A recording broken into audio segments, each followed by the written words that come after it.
प्रिय छात्रों नमस्कार। एनसीईआरटी गणित कक्षा 10वीं में आपका स्वागत है।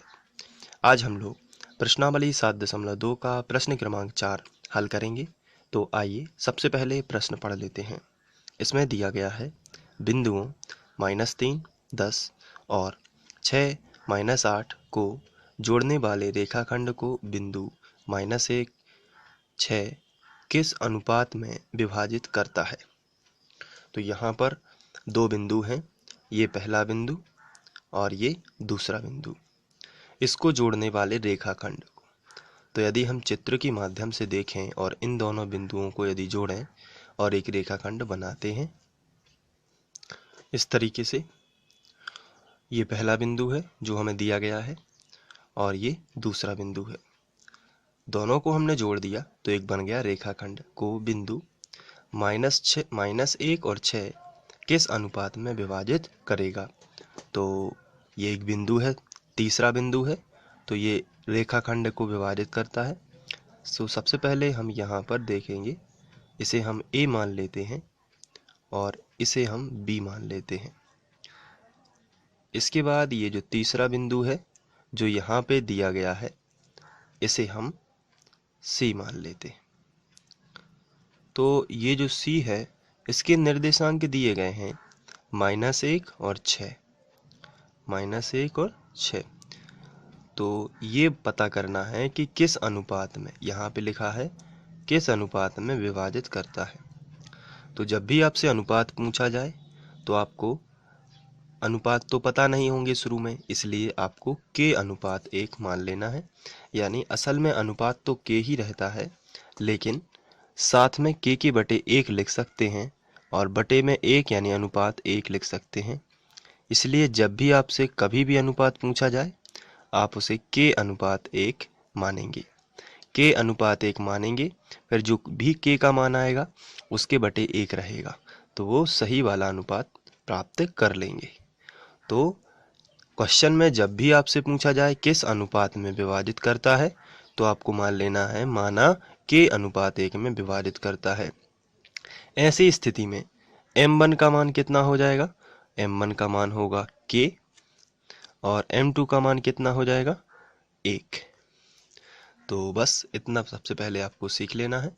अब हमने इन्हें a b माना है, तो चलिए सबसे पहले हम दोनों बिंदु जो हमें दिए गए हैं हम इन्हें a और b मान लेते हैं और ये जो तीसरा बिंदु है इसे c मान लेते हैं।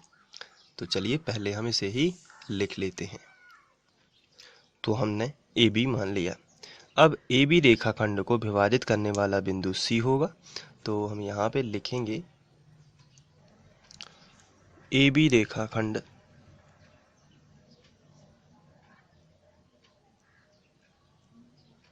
को विभाजित करने वाला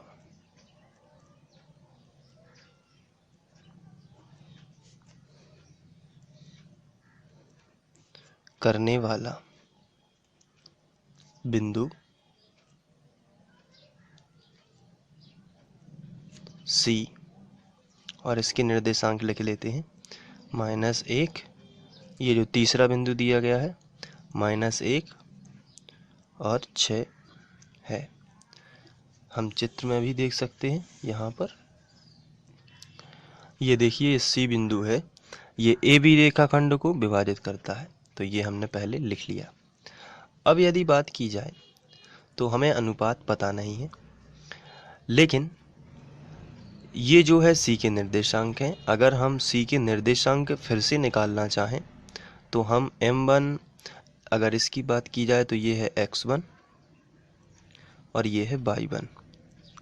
इसी तरीके से ये है x2 और ये है y2।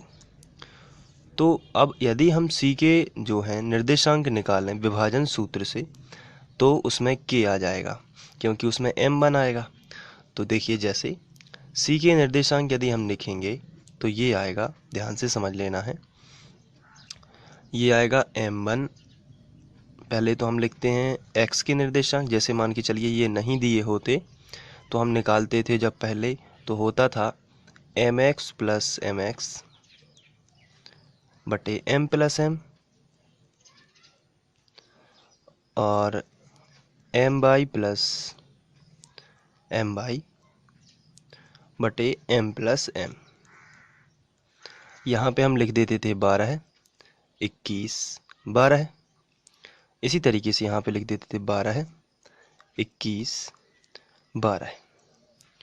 ये होता था, लेकिन इसकी जगह पे इसके बराबर हम ये लिख सकते हैं, क्योंकि x का निर्देशांक दिया गया है -1, और इसकी जगह पर हम 6 लिख सकते हैं, क्योंकि y का निर्देशांक दिया गया है 6। तो ऐसा करने का फ़ायदा फिर क्या है? तो ऐसा करने से हमें पता चल जाएगा m1 और m2 के मान, क्योंकि हम यहाँ पर m1 k मानेंगे और m2 1 मानेंगे, तो ये जो है k में परिवर्तित हो जाएगा।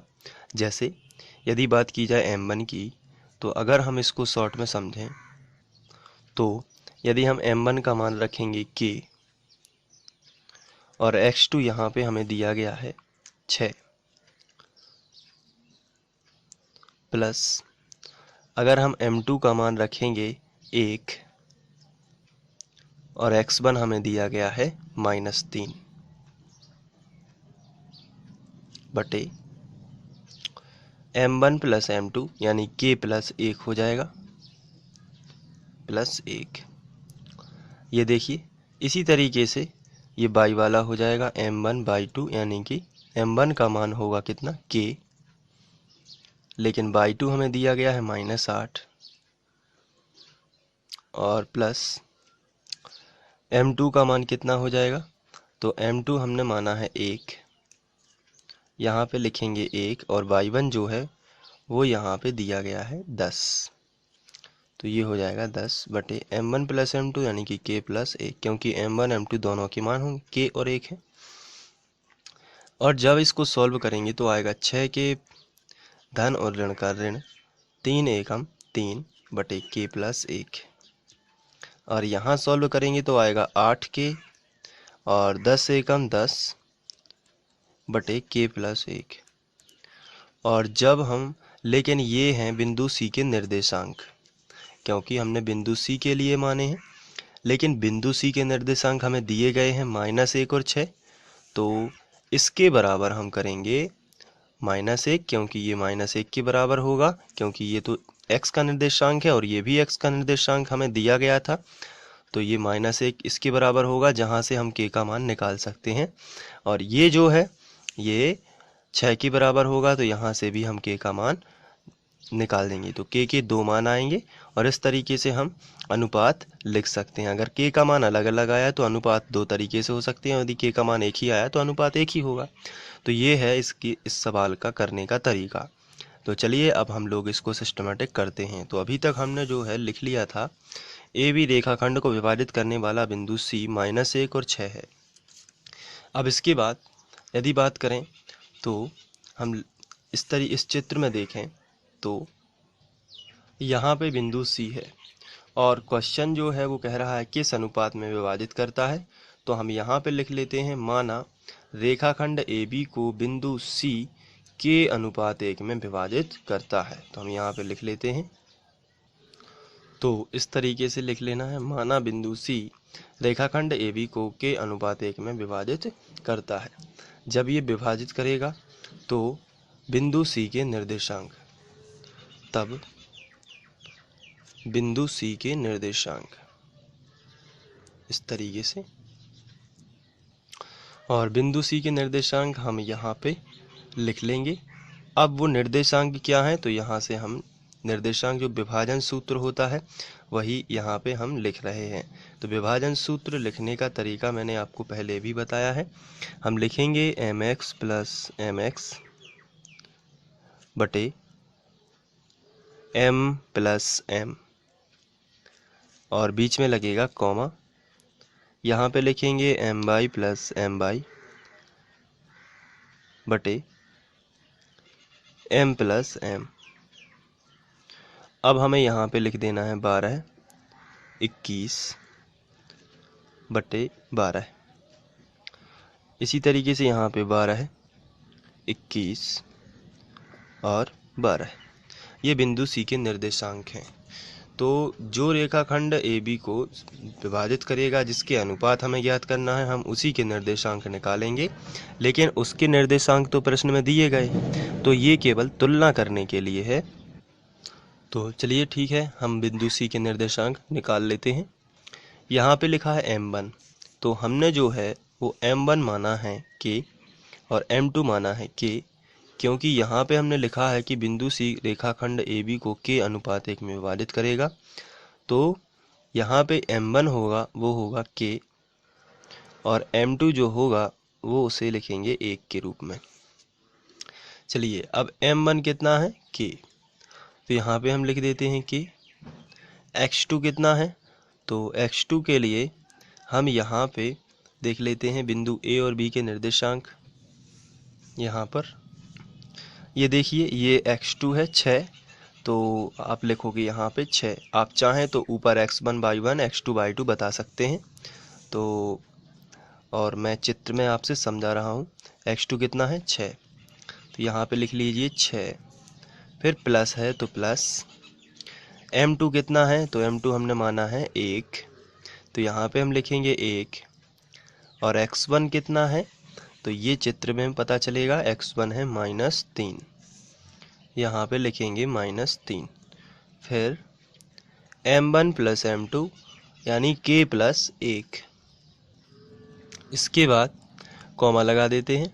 M1 कितना है, तो M1 तो K है, तो यहाँ पे लिखेंगे K/2 कितना है, तो /2 यहाँ से पता चलेगा। ये देखिए दूसरे बिंदु के निर्देशांक ये है /2 -8, तो यहाँ पे हम लिखेंगे -8, प्लस लगा है तो प्लस। M2 देख लेते हैं कितना है, M2 है 1, और /1 यहाँ से पता चलेगा 10 है, तो ये हम लिखेंगे यहाँ पर 10 इस तरीके से, और बटे M1 + M2 यानी K + 1 इस तरीके से। ये हो गया।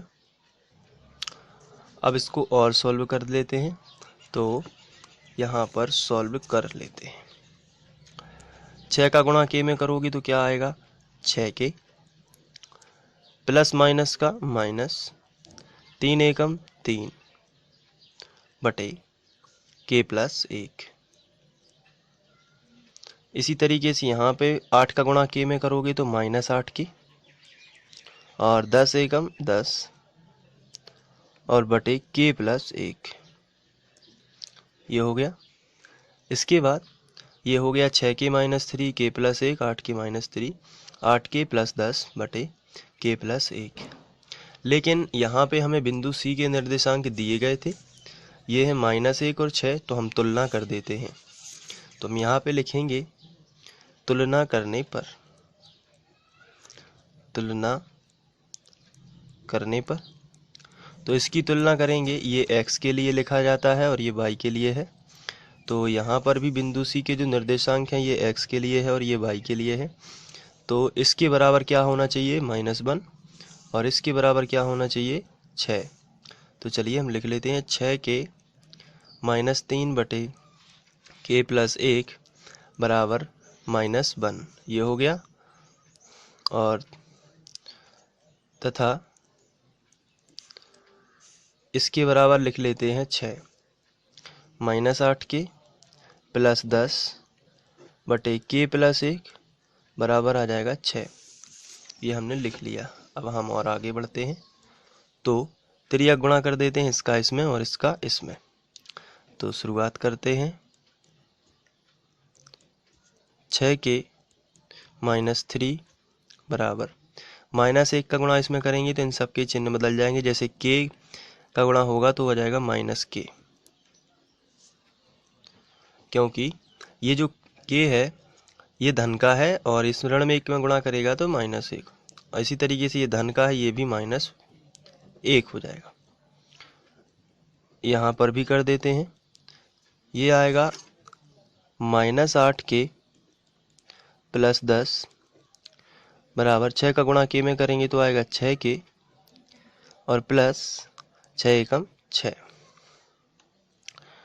अब आगे बढ़ते हैं, तो K के एक तरफ कर लेते हैं और संख्या एक तरफ कर लेते हैं। तो 6K इस तरफ पहले से था, माइनस के को हम उस तरफ ले जाते हैं तो प्लस के हो जाएगा, बराबर -1 इस तरफ ज्यों का त्यों, और -3 इस तरफ गया तो +3 हो जाएगा।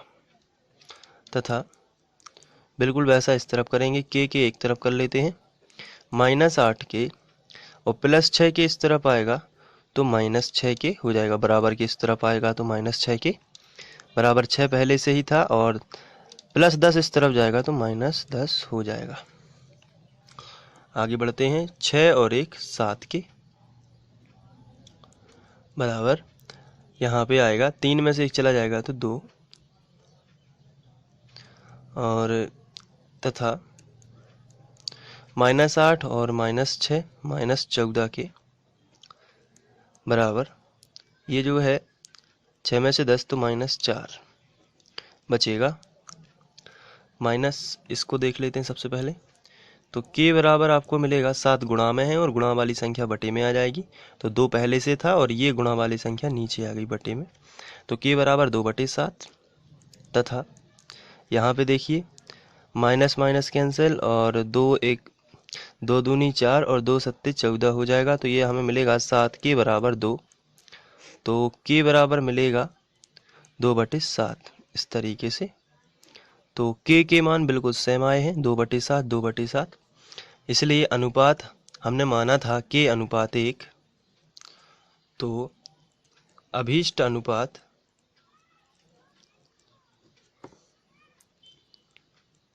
जो होगा वो होगा के अनुपात 1 था, तो के का मान कितना है 2:7, तो ये है 2/7, सॉरी के का मान है 2/7, और बटे 1 करेंगे तो ये जो हमें प्राप्त होगा, बटे 1 करने से कोई फर्क भी नहीं पड़ेगा क्योंकि ये संख्या निश्चित रहेगी, तो 2/7 जो है यही अभीष्ट अनुपात होगा, 2:7। तो ये आपका आंसर आ जाएगा। आप चाहें तो इसे नोट कर सकते हैं, और इसके लिए मैं आपको शुरू ले चलता हूँ, शुरू से। तो ये देखिए माना, और इसके बाद आप चाहें तो यहाँ पे x1 y1 भी लिख सकते हैं, जैसे x1 हो जाएगा -3 और y1 हो जाएगा 10, और ये होगा इस तरफ वाला x2 y2, यानी कि x2 हो जाएगा 6 और y2 हो जाएगा -8। इसको भी आप ऐड कर सकते हैं। तो देख लीजिए ये, और आप इसको अच्छे से कर लीजिए। इसके बाद ये वीडियो को पॉज करके आप इसे नोट कर सकते हैं, और ये आ गया लास्ट में। तो आशा करता हूँ कि आप लोगों को ये समझ में आ गया होगा। Thank you.